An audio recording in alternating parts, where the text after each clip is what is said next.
always like to start with something interesting, and this is something that I never ever thought of doing, but because of the internet, supposedly it's a thing, and it's such a big thing that the FDA has issued a warning about this brand new social media challenge. Okay, you're not going to believe this. It's where people are cooking chicken in NyQuil. Or why would they even think of doing this? Well, they're inhaling the medicine's vapors while they're cooking it so that this way they get another effect, so they go to sleep quicker, I guess. Don't want to do this. It actually hurts your lungs. But if you do this, rest assured, it's actually going to work. And you see, on that happy note, welcome once again to Tech Refresh. It's your weekly fun show about all things digital. Now, this is part of the Komando Today podcast. You get Tech Refresh every Friday, so this way you can start your weekend. You're just going to love it. And joining us, as always, here on Tech Refresh, we have our amazing content queen, Ali Seligman. Ali, how are you going to enlighten us all today? On the bummer side, I have some fraud warnings you need to know about. But on the cool side, I have what I think is a really clever way to use one of the new iOS 16 features. That's awesome. And then we have, of course, our magnificent millennial and our total internet scout, Matthew Heffel. What do you have coming up, Matt? Well, we're going to talk about everything that came with the latest Windows 11 update, the best places to sell stuff online, and some video game drama on Twitter. Ooh, bum, bum, bum, bum. All right, let's get started already with the news. And these are some important tech developments to keep you in the know. And as you know, I love cars. I love going fast. And imagine if you could go fast on a motorcycle above the ground. Wouldn't that be something? Whoa. Well, this past week is the North American Auto Show in Detroit. And so what they were showing is a flying motorcycle. What? Yes, it can travel 62 miles per hour, and the battery will last, okay, this is the big womp, 40 minutes. Oh, well. So if you're up in the air and the battery's going down, talk about having like EV anxiety right there, you know what I mean? They say it's the work of a Delaware-based company called Aerowinds, and they make drones, of course, and unmanned vehicles. It kind of looks like the Jetsons soaring over New York City. It's called the X-Turismo. Say that 8 times. Currently costs, are you ready? $777,000. Whoa! Jeez, Right. Wow. They say they plan to make an all-electric cheaper model in 2025 for $50,000. Now, that's a big spread, isn't it? I mean, really big. Between $800,000 and $50,000. Now, it's currently on sale in Japan. And they are buying it and they are loving it because in Japan, it doesn't classify as an aircraft. So you don't need a pilot's license in order to get it. So let's see. It has 2 large central rotors, a 228 horsepower gas-powered Kawasaki motorcycle engine. It has 4 smaller electric rotors. They say when resting on the ground, it rests on 2 landing skids. And it looks like a conventional helicopter, which I don't know how they fly. I've never understood how helicopters fly. I started thinking about this. It weighs 660 pounds. Wow. It's 12 feet long.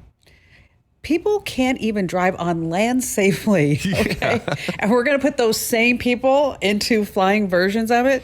Here in the United States, the good news is that it's probably going to need a pilot's license. But it reminds me of this old joke. What did the instructor at the School for Kamikaze Pilots say to his students? What did he say to his students? Any ideas? Anybody? Okay. He said, watch closely. I'm only going to do this once. Oh, no. I know, that was bad. All right, Matt. So Windows 11, yes or no? Well, after some controversy on whether or not they were actually going to come out with an update this year in the first place, they did eventually come out with their big Windows 11 2022 update, and it has some pretty cool features. Now, it doesn't have all the crazy things that some people thought they would have, but it does have some pretty cool things. And it comes at a time when Windows 11 is finally starting to get that uptick in users. So at the end of last year, at the end of 2021, only 9% of Windows users were upgraded to Windows 11. Now, at this time, it's at 25% of Windows users. So we've gone up quite a bit. So more and more people are using it. So if you're still waiting. You might want to take a chance if any of these features sound like they're important to you or you really want to try them out. This might be the time, or you can wait. Totally up to you. Here's some cool features that I saw that are really cool and I want to try out. The first one is system-wide live captions. Ooh, say that 5 times. System-wide live captions. So they've added these where anything that you're going to be listening to, if it's a video, a podcast, live radio streams, you can get the captions on your computer live as it's going on, and it'll automatically predict those captions. Now, it's not perfect, but it is really cool feature that a lot of people are using for people that are listening to something with an accent, or if it's in another language, or if you're hard of hearing. So any of those are good reasons to upgrade to that. The second one is customizable start menu. So when you start up Windows 11 before, it would give you an idea using the determined things of what you had done in the past to give you programs that you normally use. Now, you can now customize that and say, hey, I want it to be all graphics stuff, or I want it to be all word processors or Office stuff. And it'll put those on your home screen automatically when you start up the Windows 11. Okay, how boring would that be, though? If everything was all word processing. Maybe you're a big word processor, Kim. Maybe you're writing a novel, America's next great novel, And then Well, you let's just see. want I that have open. my Microsoft Word, and then I have Grammarly, and then I have AbiWord just to be... Hey, maybe write it in all 3 and check it all out. The final one is a big one, voice controls for your PC. Now, a lot of other devices already have this, but Windows has finally released it. Now, they say it's not quite finished, so they're calling it a, quote, preview, but it is on the new Windows 11 update, and it is working. It doesn't work perfect. A lot of users that have already updated are seeing some problems with it, but it does exist on the system. R.I.P. Cortana. Yeah, right? We're just going to pretend like that never happened, huh? Yeah, or Microsoft Bob. Ooh, yeah. Or Clippy. Oh, I liked Clippy. I liked Clippy, Who too. didn't? Who Clippy didn't? was cute. So you said 25% of all people, that's not a high percentage. I mean, if you release a product and only 25% of your customers go get it. Right. That's not a big number. I think seems like. one of the reasons that happened is due to the pandemic and everybody working from home, a lot of people that weren't really big PC users got really into using their PC, and now they're just set on Windows 10 and they're too scared to jump into Windows 11 and change their whole thing up. Well, and it's going to be supported until 2025, so Right. there's not really any big impetus to switch. Yeah. Yeah. And so many computers can't update to it. Mine can't. Oh, yeah. So this is like one of the most aggressive specs requirement needs. So yeah, I haven't done it. And it always worried me or concerned me, like Microsoft, maybe they couldn't count because we went from Windows 8 to Windows 10, right? Yeah. There was no Windows 9. And when you think about it, they started out with Windows DOS and there was no Windows Uno. I mean, I know, DOS. So it's like, Kim Komando, it's not DOS, it's DOS, it's not DOS. What are you thinking? Allie, you have Womp Womp news. I do. I always have the bummer news, don't I? Yeah, how come? Well, because I have to warn our lovely listeners against some of this stuff. So the FBI's 2021 Elder Fraud Report is out. It is a bummer, as we can all predict. Okay, elder fraud refers to anyone who gets taken for money over the age of 60. They also include stats for people 50 to 59. Doesn't sound elderly. Okay, FBI. All right, 2021, I'm going to give a lot of numbers before we get to what's actually happening. So 92,000 victims. And remember, this is all self-reported stuff. So people that took the time to say, I got scammed in some way. These people scammed for $1.7 billion. Wow. I know these numbers are kind of hard to wrap your head around, but compared to 2020, the losses were up 74%. So wow. It's bad out there. For a lot of reasons, people using more technology than ever, scammers getting better than ever. So let's look at what these scams were. And remember, this is not, like I said, self-reported. So if it's just maybe $100, people probably aren't going to go out of their way to report that. We're talking big losses here. The average, about $18,000. Well, Allie, I don't know if they know how to report it. That's a really good point, Kim. Because I'm thinking about like the guy who got scammed for $120,000 that called the show. Yeah. And he gave them gift cards. Yeah. Okay. he didn't know what to do. And then there was the other one. Do you remember the woman who called and said that her husband just kept falling for every scam? Over and over and over. Yes. And then I'm like, the Internet Crime Complaint Center. She's like, what? Yes. Yeah, the FBI catalogs all this stuff. And the more that it's reported, the better. They can get more information on this stuff, go after the people doing this. So, yep, on the FBI site. You know what? I'm going to make sure that over on Komando.com, we post something soon about just a reminder how to report those scams. And we usually do put that in all of our scam stories as just a reminder. Yes, go report this. Okay, so let's look at the biggest categories in 2021. Number one is a classic, tech support scams. These take many forms. The most common, somebody calls you and says, there's a problem with your account and I can help you if you give me access to your computer or to your phone or to your accounts or whatever it is. Another really common one starts with a computer pop-up. You get something that says, your system has been infected. Yeah. Well, it probably hasn't, but it is going to be after you Exactly. call the number and talk to these people. My rule of thumb here, tech support is never going to reach out to you if you have a problem. You have to reach out. That's the only way that reputable companies work. You reach out to them. Okay, next up on the biggest crimes, non-delivery and non-payment. Usually this is like you order something online and it never shows up, so you just wasted money. Or it comes and it's not the awesome thing that you saw online. It's something really crappy. Right. Maybe it's small. Maybe it's just not made well. Maybe it's just not what you ordered in the first place. Those are big. How do you spot these? Well, I do not want to be the person who tells you just to order everything on Amazon, but they do have a really good return policy. If you are going to order things from a retailer you don't recognize, I would say don't do it through ads, because this is a really common way that these shoddy projects are, how they get people to buy them, right? You see ads on social media, you click it, you buy the thing, it's only $20. Be careful. Yeah. Yeah.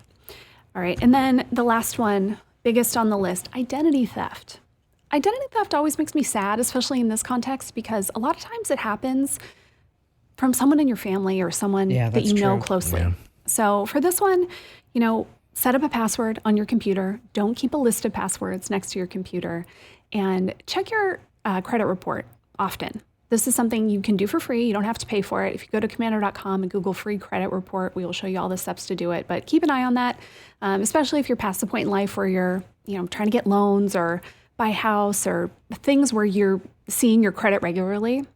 That's why older people are so targeted for this, because you're just not going to notice. So check that credit report. And then if you have family members that are susceptible to this, speak up. Yeah. Okay? Yes. Tell them to be careful. Maybe share this podcast with them. There you go. And, speaking of tech support, we are super excited to tell everybody that we have a brand new service, a tech support service. It's called GetKimsHelp.com. And at GetKimsHelp.com, it's where you can actually connect to somebody who we trust. We've vetted them. And they can fix most computer problems in 15 minutes or less. And they cover everything. So whether it's Wi-Fi, your smart speakers, your PC, your Mac, you're wondering how to set something up, you can't get into your Google account, can't get into your Facebook account, whatever it is, head over to GetKimsHelp.com. Once again, that's GetKimsHelp.com. And it's high-tech troubleshooting. They use like virtual house calls. They're not going to get on your computer and put anything bad. The worst thing you can do is Google a tech support service number. But you can trust us. Head over to GetKimsHelp.com whenever you need any help. That's GetKimsHelp.com. All right, coming up, we have a trivia question at the end that I'm on trivia this week, and it's a fascinating story about Facebook and Snapchat. And we're also going to tell you how you can never miss an appointment again. We have our What the Heck headline of the week, and then who's on joke this week? I am. Scale 1 to 10, Matt. I'm going to give it a 7.5. I think it's solid. Ooh, a 7.5 joke at the end you don't want to miss. So stay right where you are.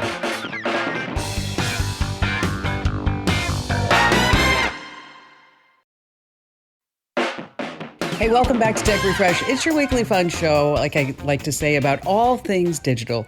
And if you haven't already claimed your free Windows or Mac guide, what the heck? What are you waiting for? I mean, knowledge is power. Go claim it. It's absolutely free. Head over to Komando.com/free guides. Once again, that's Komando.com/free guides.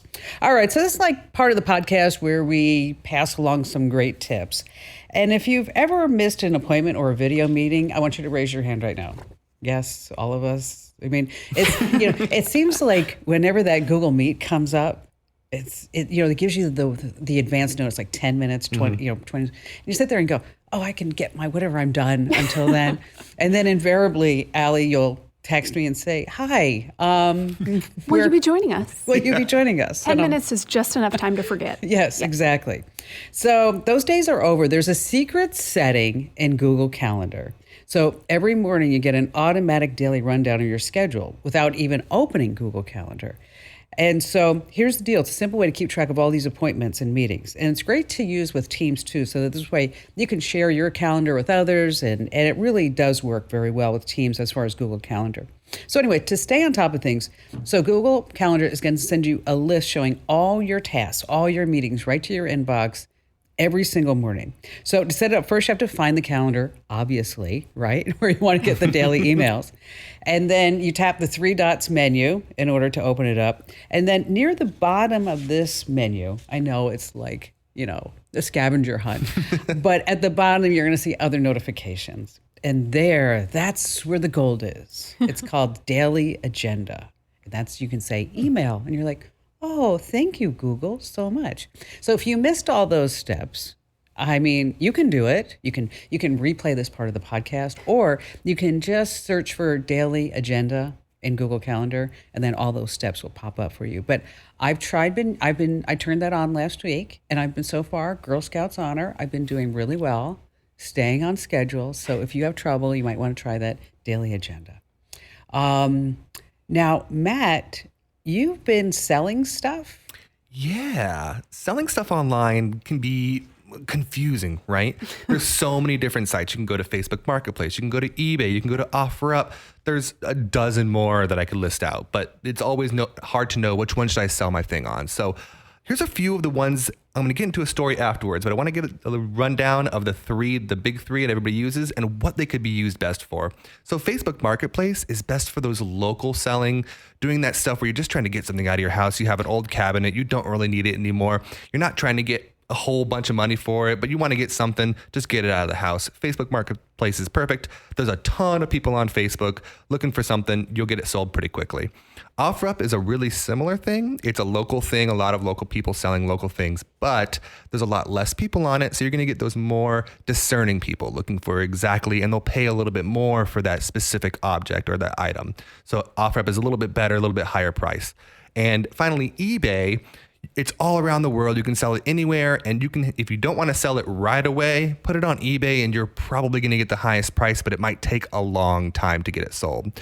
Now, that being said, a few weeks ago on Komando.com, we had an article about old electronics that could sell for a lot of money. And that weekend after that article came out, I went through my entire collection of video game stuff. And I was like, I know I have to have this stuff in here. And I found an old Guitar Hero Xbox 360 guitar. Ooh. And that was one of the items in there. So I was like, you know what? Let's just try and see if it really is going to sell for a ton of money. So I put it on eBay a few weeks ago. And just this last weekend, it sold for $120. No way. I think I bought it for $35 awesome. like 10 years ago, and it's just been sitting in my closet unplayed for at least 5 years. And boom, just sold. So that was amazing. And I was like, what other things that I might have are going to be worth that kind of money? So I went on eBay and started looking for things that I used to have. Not things that I really have anymore, but these will blow your mind. The first one is Pokemon Blue version, which is the old Game Boy cartridge from like 1998. If you have it out of the box, it's going to sell for $100. That's not even in perfect condition, just the cartridge. If you have it in the box sealed, it's worth $5,000. Oh. Wow. There's an old Zelda game called Minish Cap. If you get that unsealed in the box, $24,000. Whoa. And then an original Nintendo Entertainment System action set, which is like where you can move around with your old Nintendo system, $3,800. So nice. Go in your closet, check out things that you might have. Go on eBay. You might have millions of dollars worth of old games just sitting there in a dusty closet. You never know. Gosh, I wish that we would have had this conversation about a year ago before I got rid of everything when we were getting ready to move. It was like, enough of this. I can't handle all this. And, and Ian, I asked Ian to come home and to go through all of his stuff. And because he was at college at UC. And he's like, oh, Mom, I can't, I'm studying, blah, blah, blah. Wow. Right. One of those. And so I just told the movers, I said, pack it all up, everything in his room, just pack it up and ship it to his house in Los Angeles. It's your problem now, kid. So I'm thinking he might have some of this stuff in there. Yeah, I'm sure. And so there were some things that I couldn't put in boxes and didn't really work out. So just imagine he's a 21-year-old guy, right? Yeah. And when you walk into his garage, there's his old toy chest from when he was 2 years old. This goes in there. That's adorable. But I'm going to tell him. I'm going to say, listen, you need to go through that stuff. Might be motivation. Yes, I think it would be. Yeah. Everybody had a Guitar Hero guitar back in 2005, so I feel like he has to have one somewhere. He had one, I'm sure. All right, so Allie, this is a really interesting tip because we chatted about this before we started doing this podcast. Tell us all about it, Lockdown. Yeah, iOS 16. So there are all these new security features, some of really important stuff that, should have existed for a long time, and I'm really glad it's here now. A lot of stuff that's good protection for people that are maybe in abusive relationships or, having just in a situation where they might not be safe and someone else might be looking at their technology. One of these features is called Lockdown Mode, and this one is actually, Apple says this is for people that are the most targeted for hackers, going to be specifically targeted. So people like journalists, activists, politicians. And so that's what they really recommend this lockdown mode for, which we'll get into what it is in a second. But I was thinking, you know what?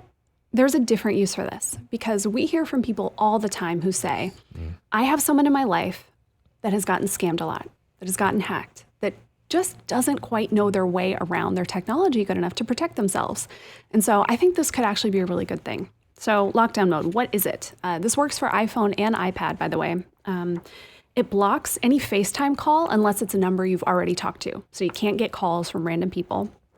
It blocks a lot of attachments and messages. You can still get images and links, which that's kind of all most of us care about. But it'll block any other kind of attachments that could be malicious. It turns off some of the tracking and some of the other features in Safari. You can still use the web browser, but you might not have all the capabilities. It removes things like shared photo albums. Again, these invitations to shared things, sometimes those are malicious. That's a way that malware is spread. And then when the phone is locked, if you plug a cable into it, you can't do anything. You can't actually transfer data on or off, which is really important if someone has physical access to your phone.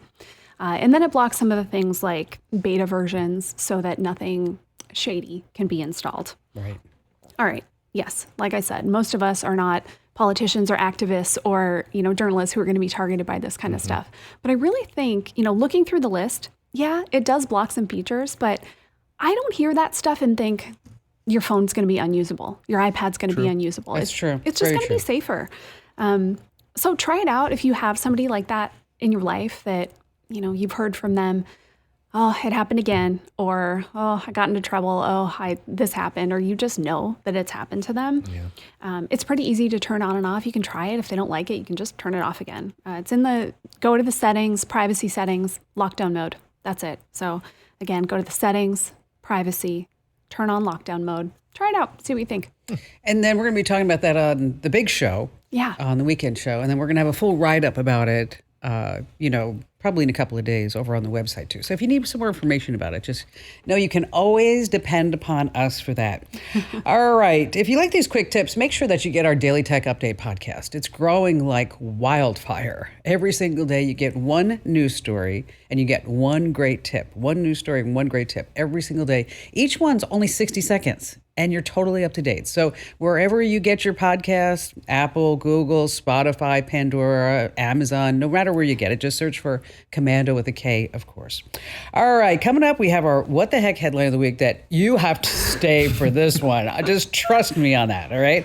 I am not going to say anything other than Great Balls of Fire.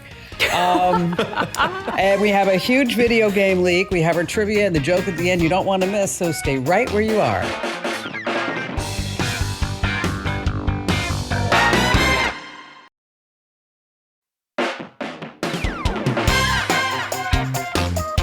Hey, it's Tech Refresh. It's your weekly fun podcast about all things digital. And if you're not already getting our specific newsletters for your devices, oh, come on. Head over to komando.com/subscribe. And we've got newsletters for Windows, Apple, Android, small business, breaking news, tips, you name it. And then you can just select the newsletters that you want. Don't worry, we're not going to sell your email address to anybody. We're not a spammer. You can trust us. Head over to komando.com/subscribe. So our What the Heck headline of the week is just that, and Allie seems to be the favorite as far as finding these every week for some reason. And it's that thing that you look at the headline and you say, what was that they're saying? What happened with that? So goodness gracious, great balls of fire, Allie. Before we get too far in this one, I want to say if you're listening and you have little kids around who can hear, or kids of any age, frankly, pause the podcast. We're not going to be too explicit, but this is a very adult topic, and we're going to be alluding to some adult things. Okay, now you've paused. Goodbye, kids. Okay, and that's a little surprising, these adult things, given that this is a story about chess. So here's the headline. How a top U.S. chess player became the victim of a bizarre rumor that he used a sex toy to beat a world champion. So you're seeing, so I mean, visualize two guys playing chess. And how does that toy come into the picture? For the record, I chose a very PG version of this headline. Okay, the guy in question, let's get into it. He's 19. His name is Hans Niemann. And earlier this month, he beat the Norwegian world champion. His name is Magnus.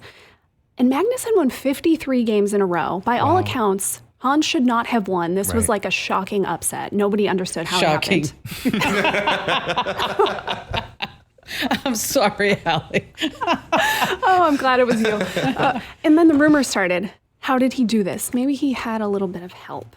So Magnus, the guy he beat, he actually dropped out of the tournament. He said, I'm not going to talk about this. There's nothing I can say.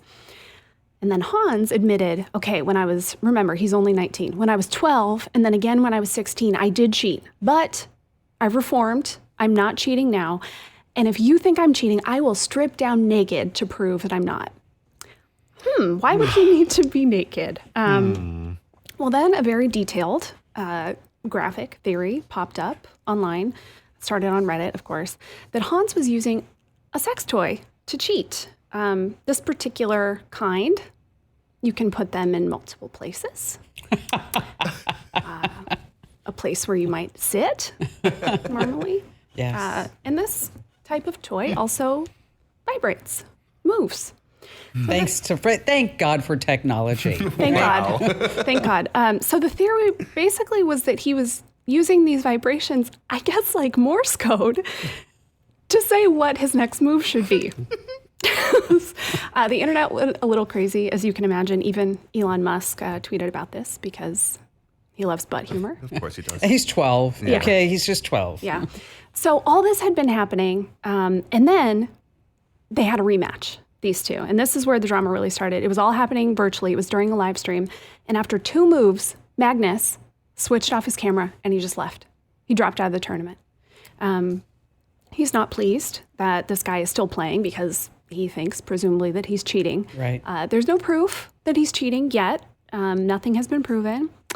But if there is an update, I will thank you for that. Yeah. update you if the buzz must is know confirmed. Shocking details that will come out. Hopefully. Out.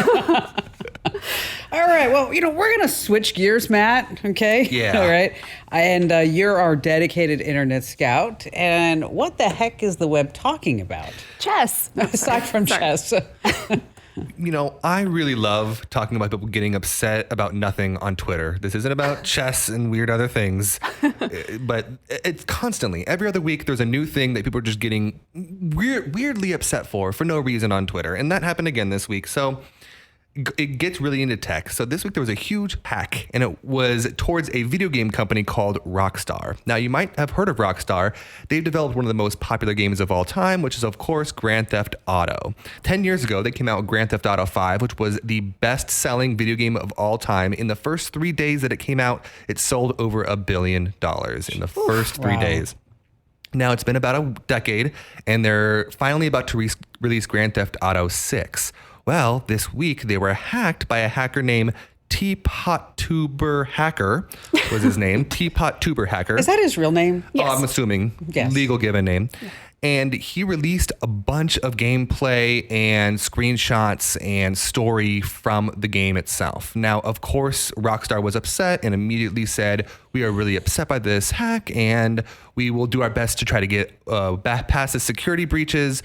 But what really took the cake was within these leaked pictures from the game, there was pictures of a woman main character, and Twitter just went off. They're like, oh, how can there be a woman main character in Grand Theft Auto? That's not the way it's always been, and blah, blah, blah, blah.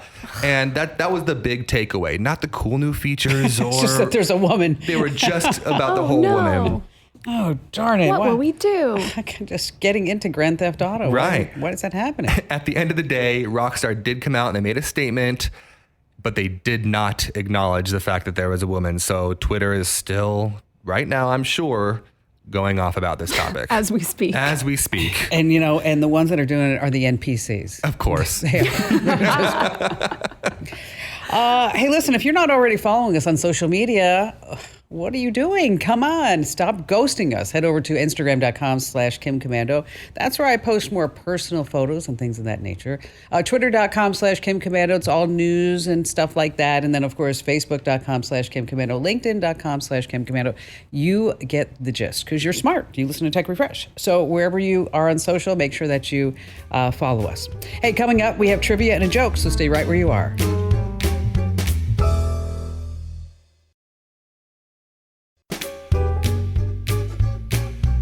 Hey, it's Tech Refresh. It's your weekly fun podcast about all things digital. If you're not already getting our ebooks, you haven't tapped into those, well, that's more knowledge is power, and you want those. So on Amazon, just search for Komando with a K. We got books about crypto and how to make money online, how to get started with your own business, and what's going on with drones. And so we got all kinds of topics.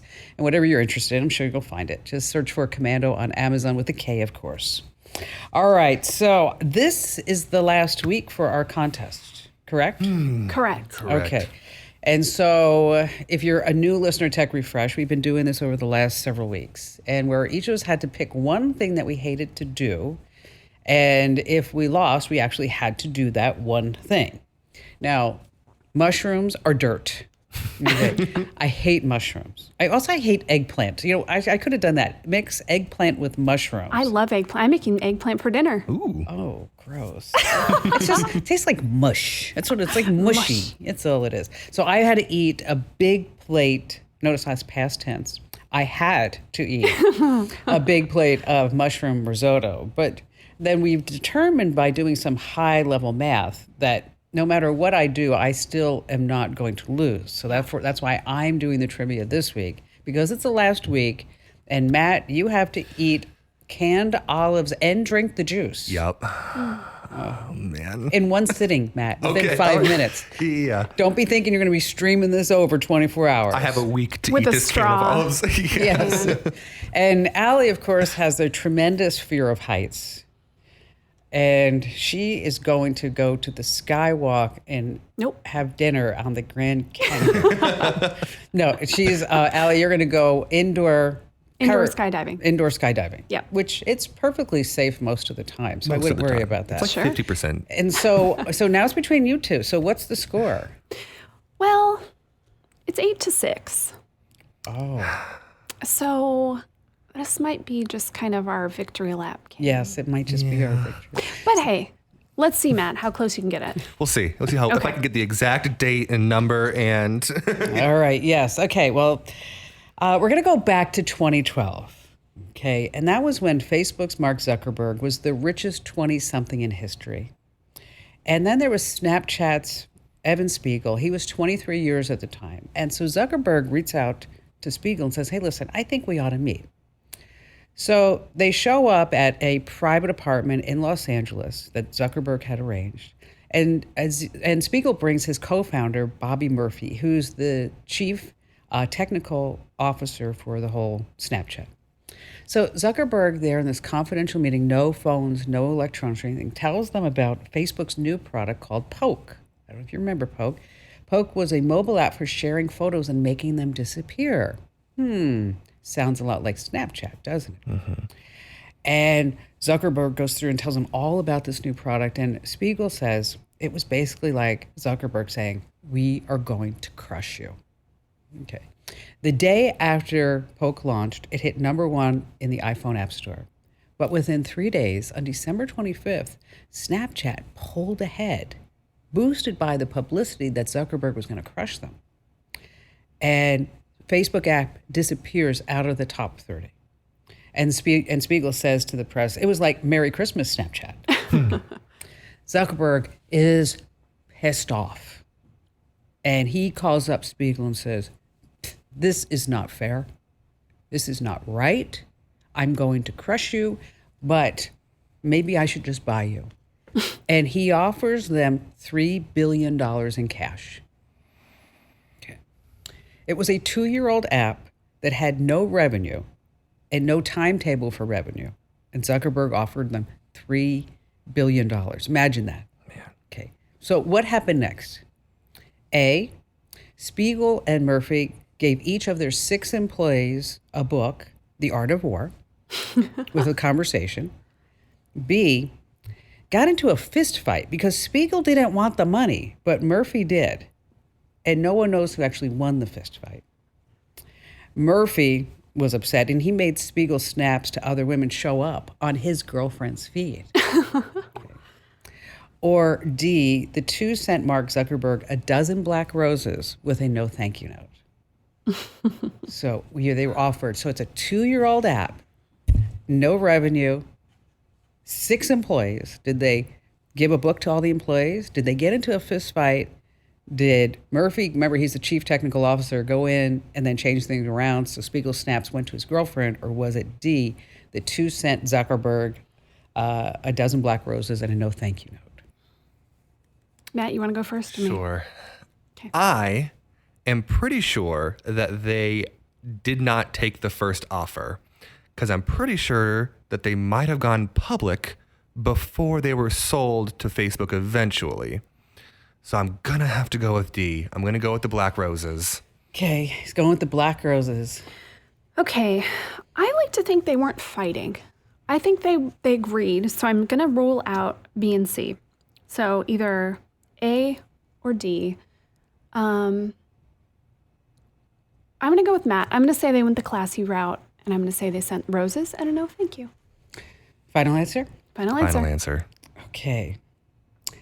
It was A. Oh, man.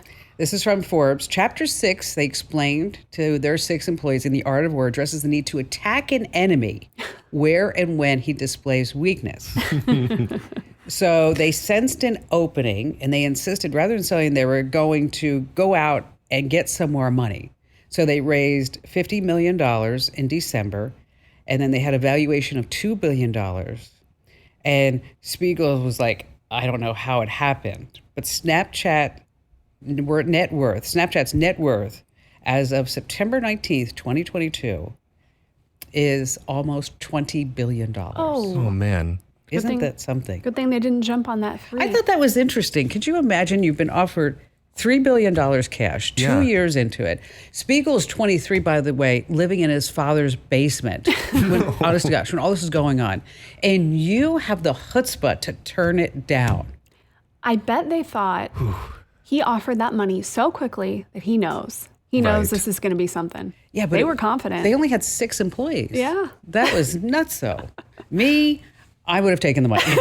Just saying right now. Take the money and run. All right, so Matt, you lost, and so Yeah. we're gonna have to figure out how we have to have this on video. Oh, of For sure, course. yeah. Yeah. We'll have to figure out how that. Maybe we'll do that the next time we all get in studio. We'll get you a nice can of black olives from the dollar store. Would you like it chilled, warmed, room temp?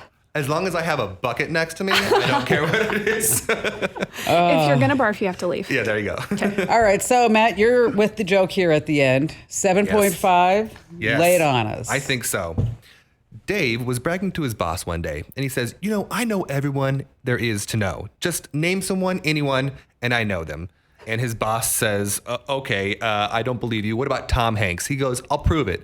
They get in a plane, they go to Hollywood, they show up at Tom Hanks' house, knock on the door, he opens the door and goes, Dave, it's so good to see you. Come on in, get a beer. So he has a beer with Tom Hanks and they leave, and he's still a little bit skeptical. He's like, well, okay, what about the president? He's like, oh, Joey boy, we'll go way back.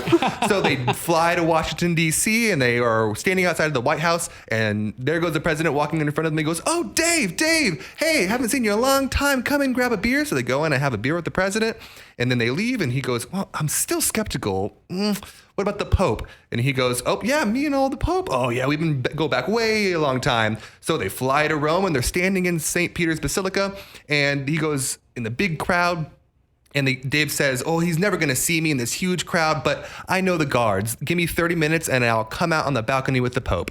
So he goes inside, and luckily enough, 30 minutes later, he comes out on the balcony with the Pope. So he goes back down and he finds his boss laying on the ground with paramedics surrounding him. And he goes up to him and goes, what happened? What happened? He goes, I had a heart attack. It was just the last straw. You walked out on the balcony and some guy pointed up at the balcony and goes, who's that guy with Dave? That's good.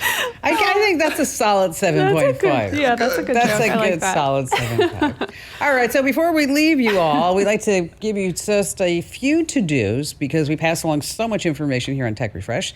Allie, you go first. If you have someone older in your life who's not very tech savvy, I think you should have the talk. Elder fraud, getting scammed, these things are not going away. They're only getting worse. It's getting even easier to fool people. So really, it's, you can do it in a way that's loving and kind, not, hey, I know you can't keep it together, but print out an article from Komando.com. Have them listen to this podcast. It really is worth protecting the people in your life because this is serious and you can lose a lot of money. And how about you, Matt? If you have a drawer or an attic that might have some old stuff from your kids from 20 years ago, go check it and check out eBay. You could have a lot of money sitting in a dusty old closet.